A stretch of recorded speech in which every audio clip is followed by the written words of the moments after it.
Alan, good morning. I hear you have some news for us. Can you let us in? Yeah, we finally got the filing finished. My wife helped me out a little bit with it, and I will be going to the courthouse this morning with it. I sent it to you, so you have a copy of it. Feel free to share the one that is marked that is shareable, because I removed my address and my phone number from that copy. Is there any way that you could tell us who you're naming in the suit? I am naming, first off, the original folks that I'm naming is TD Ameritrade, GTS Securities, and FINRA. So we're going to start with those, and there's a whole bunch more that'll be named as the suit progresses. Yeah. Okay. All right. And what exactly are you looking to obtain with the suit? Like, what is the goal here? The goal is to obtain a civil RICO case and to obtain a whole bunch of information that they have been unwilling to share with us. So discovery. That'll be huge. And it's going to be massive. And so the thing about civil RICO is harder to prove than criminal. Mm-hmm. And if I get the civil RICO, then they have to take criminal charges. That's crazy. Can you tell us how exactly how you're linking RICO? Because I think a lot of people would want to know that. I know it, but I think that obviously the audience would love to hear it.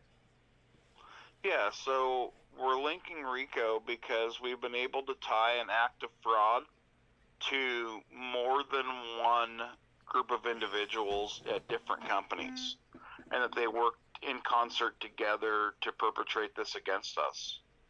And so I'm not only naming RICO, which is a good thing. I've also went after the participants law, and I've went after the law that is called individual accountability. Can you talk to me like I was gonna say, can you talk to me like I'm 5 and kind of explain those a little bit? Yeah, no, that's what I'm getting ready to break those down. Perfect. And so what this does is something that's never been done before in a securities law case. And essentially, the individual accountability means that if you ran a company and you were a corporate officer at that company that had any kind of day-to-day operational control, whether you're CIO, CFO, CEO, it doesn't matter. Mm-hmm. You could be held personally, civilly, and criminally liable for any actions the corporation took. That's The other law is called the participants law, and what it states is that if you did anything to help the main perpetrator that committed the fraud, even if it was not intentional, if you help them, period, in any way, mm-hmm. you are as guilty as they are, which means all the board of directors and all of the executive staff that works at these companies mm-hmm. can all be held personally and criminally liable. And that'll pierce the LLC? Oh, yeah. Beautiful. Because not only does it go after their business, it goes after them personally. That's awesome. It also means that they can't say that Fred Bob the janitor came in at 2 a.m. and did a bunch of stuff he wasn't supposed to do. Okay, and again, please talk to me like I'm 5. What exactly does your suit accomplish that maybe Rose's or Richard's doesn't? I don't know what it accomplishes that Richards doesn't. I think it's more, I don't know that Richard used the participants or the other one that I was just speaking about. Mm-hmm. So I think that Richard's lawsuit is going to get some discovery, but it's not going to hold the main people accountable yet. But I believe that, so me and him have talked, at length, a lot about this. Mm-hmm. And I believe that he is going to use those as it progresses, because he thought it was a really awesome idea to attach those together in that way. Okay. So I think you're going to see him amend his suit as it moves forward when it gets in the right position. I think you're going to see him do the exact same thing I did, because he thought it was a really, really cool thing to try to do.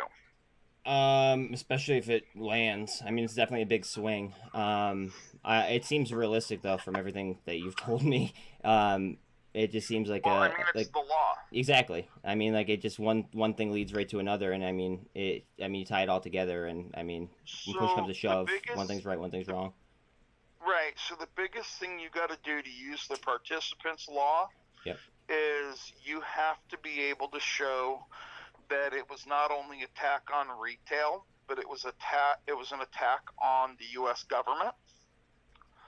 And so how I've gone about doing this in the filing was that I showed that when they did what they did, they put the U.S. at severe risk because one of the people that is named in this lawsuit controls the government employees retirement fund.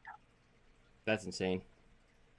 And so by them doing this, they run the risk of being in a lot of very precarious, I guess, positions.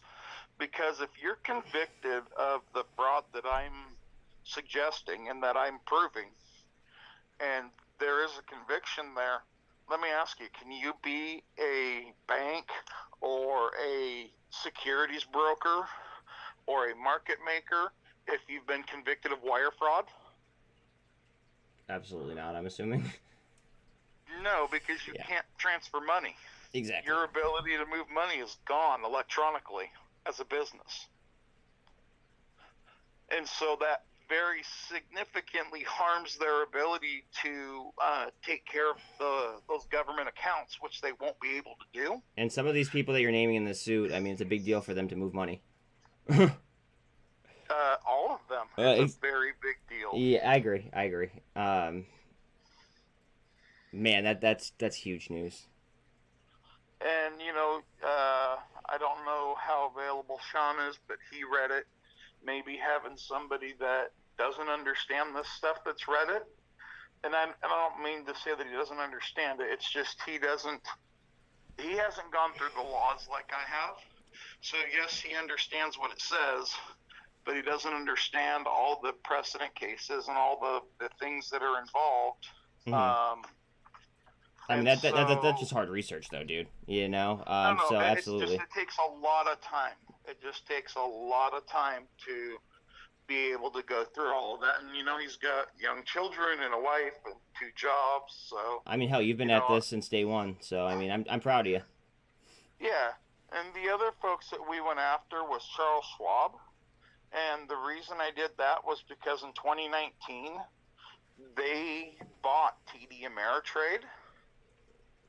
Mm-hmm. And so I felt like that was a very good thing to do because technically they owned them. And what's really interesting is I cited some federal statutes that basically say you cannot own. So there's a antitrust issue with the TD Ameritrade and Schwab because it says you cannot own one company that has publicly traded stock or that controls other publicly traded stock and own its competition company and run them separately. You can buy them and combine them, but since 2019 they have run them separately. So they've been in violation of the antitrust laws since they purchased them. Wow. That's some time too. Yeah, well, when you look at the fine amounts, it's in the thousands and it goes per day. Yeah, I mean that's chump change for them though, It's sad, but it's kind of how it is. I don't really think so, because when you take into account everything that was done, once you get into antitrust and a couple other of the laws that I've cited, it triples the fine amount. Really? So it'll add up. If you are looking at thousands of dollars per day and you triple that, you could potentially be looking at a lot of money very quickly. Yeah. It's kind of crappy that it took all the way up until MMTLP to kind of, figure this out, but I agree, because this didn't have to happen. Exactly. Like we didn't have to go to Didn't have, we didn't have to like be pushed to the edge of like financial ruin in order to go ahead and figure all this stuff out. right. It didn't have to go to this spot, Exactly. and they let it go all this way. And so, unfortunately for them, it's kind of their bad. So, and it's everybody that was supposed to protect us. Do we still have You know, do we still have that potential I guess outlet of what was it, Investor Place that was going to go ahead and pick up your lawsuit, or no? possibly, if I do send it to them today. I'm still kind of on the fence on exactly how I want to address that. So I want to write a press release and tell them if they're going to release it, they're also going to release my press release at the same time, or I'm not going to do it. Making them work on your terms. I like that. Well, the press release is just basically going to state that, the people that were involved in, being taken advantage of had no way to see this was coming.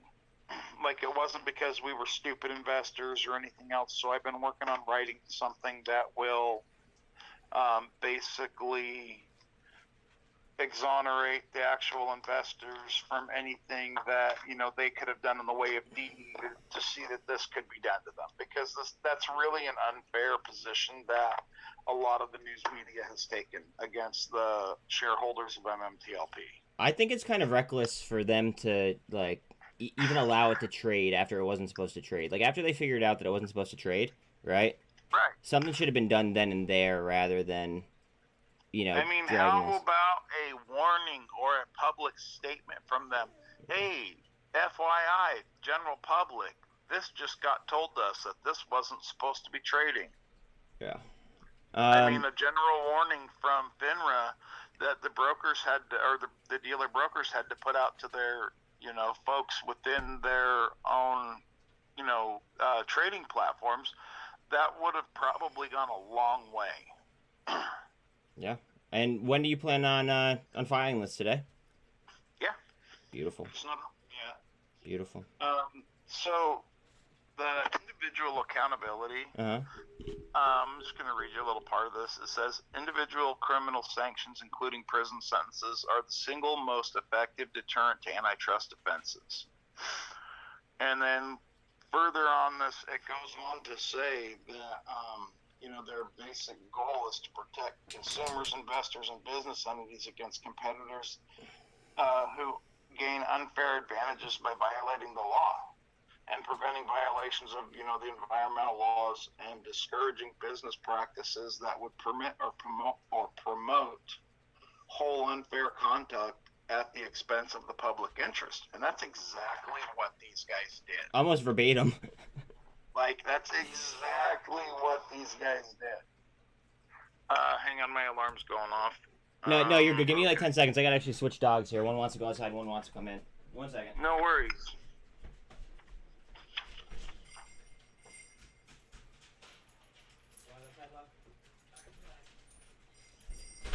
Alright, sorry about that. I'm back. No, you're all good, man. And it's really interesting because up until, only a few cases, nobody's really used like this, individual accountability or the Clayton Act or the Sherman Act. Like, these things have been used, but it's been really quiet, and I'm making mine very public. One of the other things I'm using is the fraudulent interstate transactions laws. And these are a really, really big deal, because these are what tie their money to being crossing state lines, which solidifies it being in federal court. And the fact that the shareholders that were robbed were in all different states. Can we talk about the foreign aspect? I can't because I'm not going into that yet. Okay. That'll be Okay. something that I can't open that door until they say, "Oh, we want him to prove this No. Yeah. aspect." Yeah. Let's just drop it then. I didn't know if that was something I could talk about or not. So. You're all good with that for the moment. That has to be as we progress forward. Okay. So, Title 18-225 is the laws that are continuing financial crimes enterprises. So I used that. I used the 18941, which is the elements of wire fraud, and then I went after the civil RICO. The civil RICO, in my opinion, is going to be a huge deal. Especially if they. I mean, all you have to do is go ahead and get that discovery, in my opinion. Well, this is what's really cool. RICO, any person in his business or property by reason of the violation of Section 1962 may sue thereafter in any appropriate U.S. District Court and shall recover threefold the damages he sustains and the cost of the suit. Okay. And reasonable attorney's fees, which I'm acting as my own attorney, so they won't pay me for that. Mm-hmm. But it literally says if a person uses an email, a telephone, or a telephone, or the regular mail, or no, I'm sorry, an email or a telephone to perpetrate fraud, then the chances are they have committed wire fraud. Man, this is not even a question of if they did this. Like, I mean, theoretically, it'd be pretty easy to fucking tie together, too. Excuse my language, but... Oh, yeah, it's really simple to tie together. So, I think that because we have the interstate commerce and all of these other things, that we're pretty much, they're going to have some really big issues. The other thing that I did was I used the National Stolen Property Act as a predicate act. Because in RICO, you have to show a predicate act. Yeah. The other thing you do is you have to show a pattern of racketeering. Okay, and how exactly are you showing that, please? So, what's really easy to show on your pattern of racketeering is the fact that they went through and they made the stock tradable. Absolutely. Then, these brokers had an obligation to do their own due diligence to make sure the security was legitimate. They didn't. Then they figured out, that, hey, there's a problem here with this security.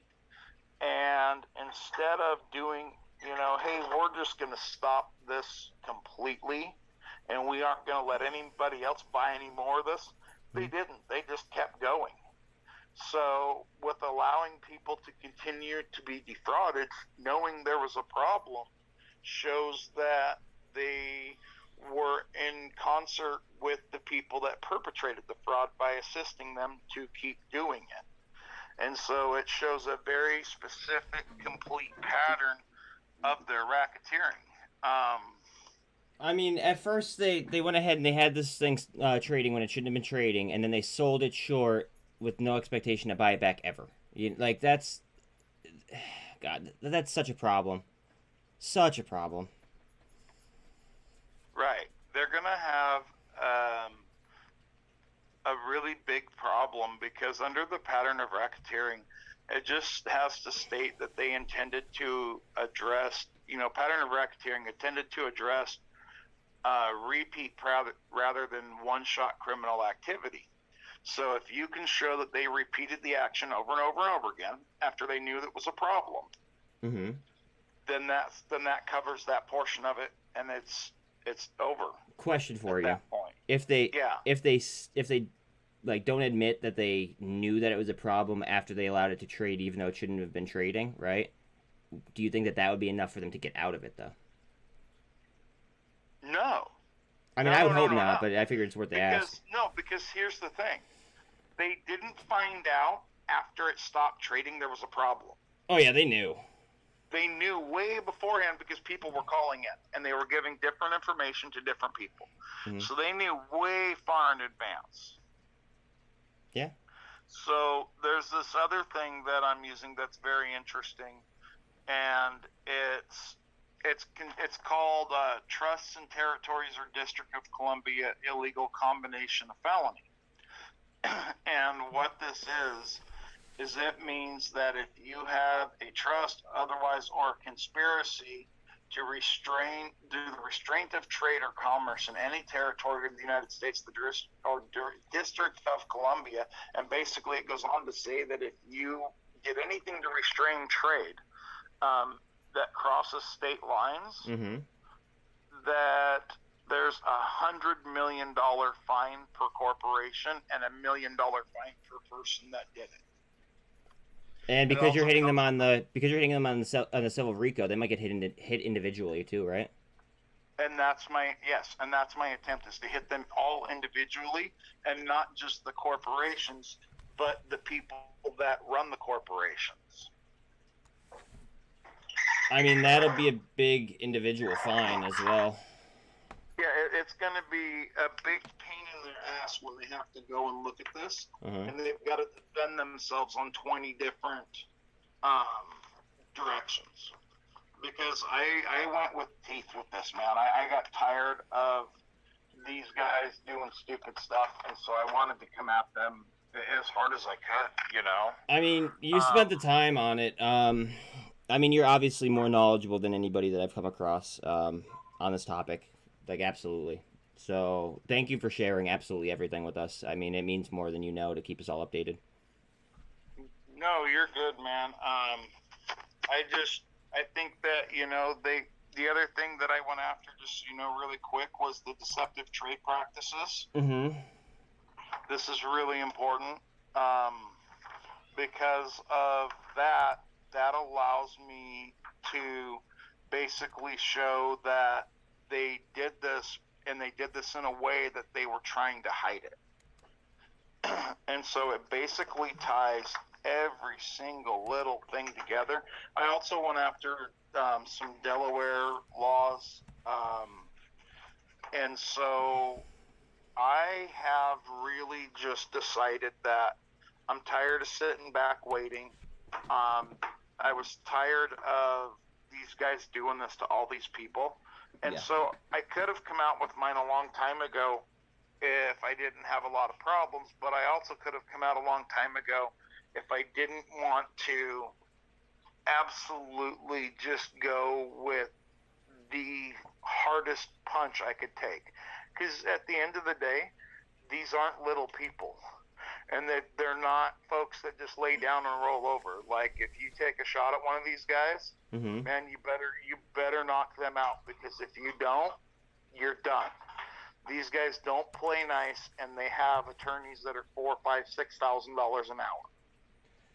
I'm wondering if they're gonna offer you a settlement.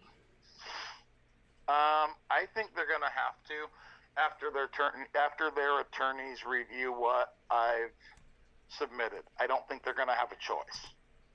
I just really think that they're going to try to avoid settlement as much as they can. Or not settlement, discovery, excuse me. I think that they're going to try to limit that as much as possible. Oh, and I think they will too. I think they're absolutely going to say, oh, well, he has enough for discovery, make him go away. Like, everybody has their number, make him go away.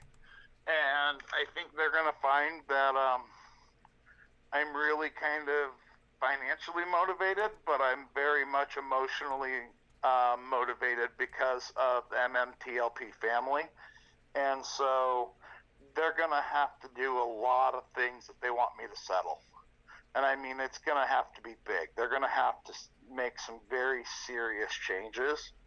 And they're going to have to do some things that legitimately change the way things are done. Because of the fact that I tied FINRA in with this, I'm going to require them to actually do what they promised they would do if they want me to settle this.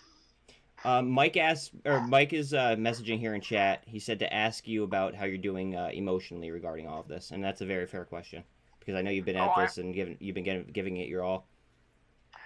I was really angry yesterday because somebody hacked my computer again. Other than that, I'm doing great. You know, they went through and took random like 3/4 paragraphs Mm-hmm. and copy and pasted it throughout my entire document. That's so bizarre. And so I had to go search for specific words. Once I figured out which ones they used, Mm-hmm. I just did a search function and could go find them and remove them. But what a pain in the ass. It's always something, though, right? Well, you know what? When you're messing with people that got this much money, they don't want you to mess with them. I mean, logical. It's crappy, but it's logical. I mean, it just is what it is. So. Well, we'll be the ones having the last laugh, right? We're on the right side of history here. No, we are. And once I get a file number stamped on this today, and I don't know exactly how that works, Mm-hmm. I'm assuming I'll get the file number today. Mm-hmm. But once I have that, I'll share the one with the file number on it so that you can go through it, you know, on a video if you'd like, and really, you know, kind of break it down. That'd be cool if we did that. If we did like a video breaking it down, and maybe I had you like with us, and you could kind of explain things. You know what I mean? Yeah, for sure. I think that'd be huge for everybody. And then they'll get a little more understanding as to how nasty this little piece of paper is, because, man, I'm telling you, I went at them with everything I had. So, but I'm gonna get off of here for this morning. Yeah. Right before the bell. I got some stuff to take care of. The wife's getting ready to go to work, so. I hear that, Alan. Well, hey, thank you, man. You know that we all appreciate you. You know you got love here. I know you do. But, all right, man. I'm just glad this is done. Yeah, you've been working on it for a minute, so I'm sure that, you know, it's good to relax and look at it and, you know that you don't have any longer to go. I mean, honestly, you're going to have a little bit longer to go, but at least, like, the main writing is out of it, right? Yeah, I mean, I'm still going to have to do more, but I've gotten all of my responses already pre-written. So anything they may throw at me that I could think of, Mm-hmm. I've already written my answers. Well, that's clutch. And I've got my next steps done. So when the judge says, okay, this is where we are now, we're moving to this phase, I've already got everything finished. So it's literally just take this section and go turn it in. And you're going to keep us updated, right? I will. Awesome.